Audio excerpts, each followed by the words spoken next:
Good morning, children. How are you all? This is Shivani Mishra, your chemistry teacher. Hope you all are fine at home.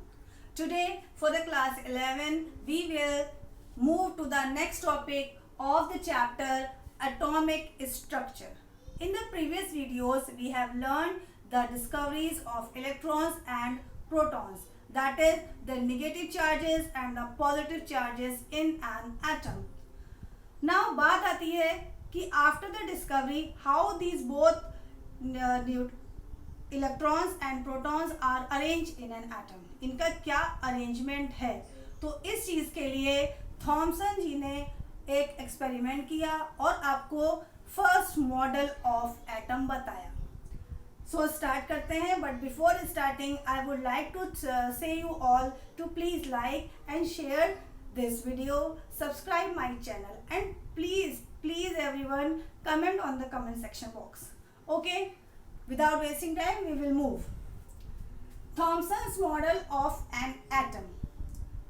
Thompson ji ने ये जानने की कोशिश की कि electrons और प्रोटॉन्स किसी एक एटम में किस तरह अरेंज होते हैं.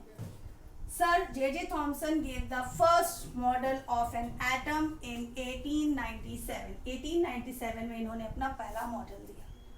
उस मॉडल का नाम थॉमसन्स मॉडल कहा गया और इसे ही हम प्लम पुडिंग मॉडल भी कहते हैं. उन्होंने कुछ इस तरह का स्ट्रक्चर दिया था. Have you seen on the board? Sphere बनाया है, एक सर्कल, जिसके अंदर उन्होंने कुछ डॉट्स आपको दिखाए हैं. ये जो स्फीयर है ये आपको शो कर रहा है पॉजिटिव चार्ज यानी कि protons, and this dots have showing you the electrons, that is the negative charge. Got it? Sphere is of positive charge while the dots is of negative charge. I hope you all have seen the watermelon and the chocolate chips ice cream. जिस तरह उसमें watermelon में red part में black seeds embedded रहते हैं, just like वैसा ही ये model है. इसके फीचर्स क्या क्या थे?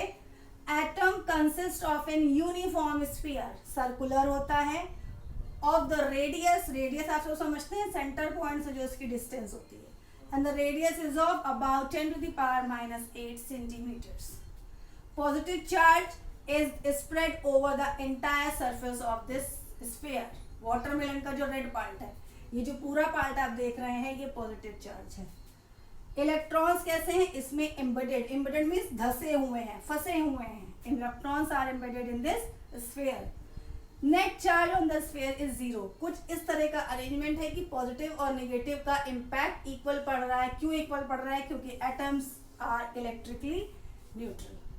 Right? So that's all about today's video for this heading.